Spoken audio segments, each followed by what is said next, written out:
Hello students, আমি Nitish sir জ্ঞানজ্যোতি coaching সেন্টারের পক্ষ থেকে তোমাদের প্রত্যেককে জানাই আরো একবার স্বাগত।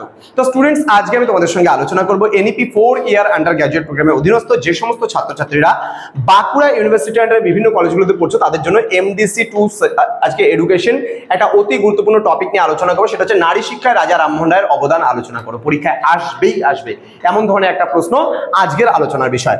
যারা এখনো পর্যন্ত আমাদের ইউটিউব চ্যানেলটিকে সাবস্ক্রাইব করনি তারা অবশ্যই চ্যানেলটিকে সাবস্ক্রাইব করে পাশে থাকা বেল আইকন অল প্রেস করে দাও, যাতে নেক্সট টাইম থেকে কোনো ভিডিও আপলোড করলে তার নোটিফিকেশন তুমি সবার আগে পেতে পারো। এছাড়া তোমরা যারা ভাবছো যে অনলাইনে আমাদের ক্লাস জয়েন করবে তারা অবশ্যই আমাদের দেখো এখানে ডিটেলস দেওয়া আছে, তোমরা যোগাযোগ করতে পারো। আমাদের অফিসিয়াল নাম্বার ওপরে দেখো দেওয়া আছে দুটো নাম্বার 6295916282 এবং 7076398606 নাম্বার।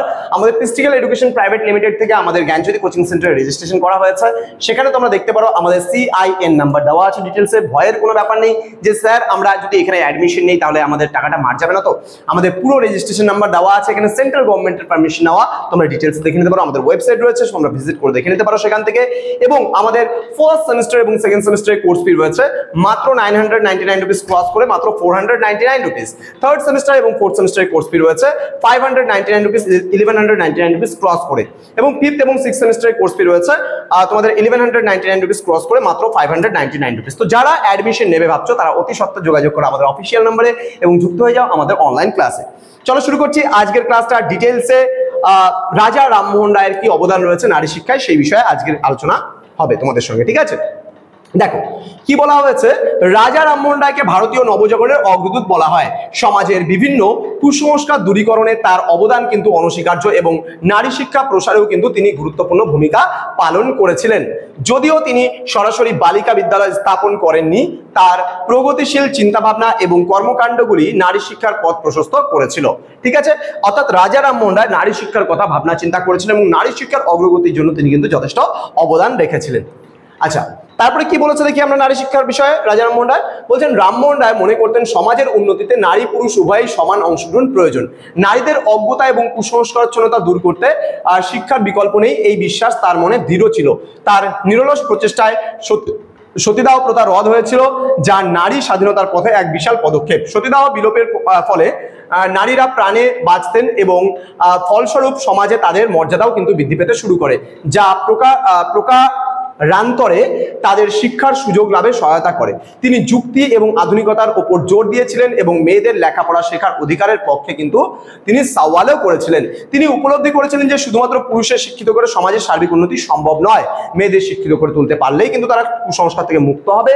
এবং সমাজ যখন মেয়েরা কুসংস্কার থেকে মুক্ত হবে, মেয়েরা শিক্ষিত হবে, তখন কিন্তু সমাজ কিন্তু অটোমেটিক্যালি শিক্ষিত হবে, নিজেদের অধিকার সম্পর্কে সচেতন হবে এবং পরিবারের পাশাপাশি সমাজের উন্নতিতেও কিন্তু নারীরা অংশগ্রহণ করতে পারবে। এখানে দেখো একটা সতীদাহর ছবি আমরা দিয়েছি এবং সেই সতীদাহ প্রথা কি ছিল আমরা প্রত্যেকেই জানি, যেটার বিরুদ্ধে রুখে দাঁড়িয়েছিলেন রাজা রামমোহন রায়। সতীদাহ প্রথা হচ্ছে স্বামীর চিতায় স্ত্রীকে জ্যান্ত পুড়িয়ে মারার যে প্রথা, সেই প্রথাকে বলা হয় সতীদাহ প্রথা। অর্থাৎ বিধবা নারী যে ছিল, অর্থাৎ আগেকার দিনে কি করা হতো, কম বয়সী মেয়েগুলোকে বেশি বয়স্ক যে হাজবেন্ডের সঙ্গে বিয়ে দিয়ে দেওয়া হতো। ফলে হাজবেন্ড খুব তাড়াতাড়ি পটল তুলতে যেত, মানে মারা যেত, এবং সেই নারী অতি তাড়াতাড়ি মানে তোমার বিধবা হয়ে যেত। তখন সেই বিধবা নারীকে কি করতো, জোরে মানে একদম টেনে হিচড়ে নিয়ে গিয়ে সেই স্বামীর চিতায় তাকে ফেলে পুড়িয়ে মারা হতো। সেই বিধবা নারীর যেন কান্নার আওয়াজ কারো কর্ণকুহরে প্রবেশ করতে না পারে সেই জন্য খুব জোরে জোরে ঢাকঢোল বাজানো হতো এবং তারপরে সেই কিন্তু নারীকে কিন্তু একেবারে চিতার মধ্যে নিক্ষেপ করা হতো।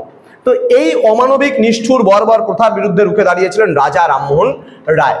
নেক্সট আমরা চলে আসবো পরবর্তী যে স্লাইডটা আছে, সেখানে কি বলেছে, তৎকালীন রক্ষণশীল সমাজে নারী শিক্ষা নিয়ে অনেক বিরোধিতা ছিল, কিন্তু রামমোহন রায় তার লেখনী ও বিতর্কের মাধ্যমে নারী শিক্ষার পক্ষে জনমত গঠনে সচেষ্ট হন।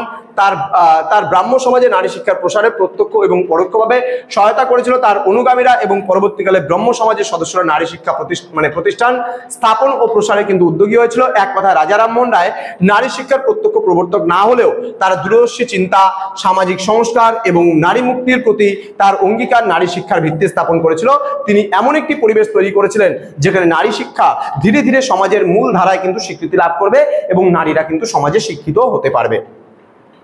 আচ্ছা, তো এই ছিল আজকে আমাদের ক্লাস, যেটা রাজা রামমোহন রায় নারী শিক্ষার বিষয় কি অবদান রেখেছিল সেই সম্পর্কে আমরা আলোচনা করলাম।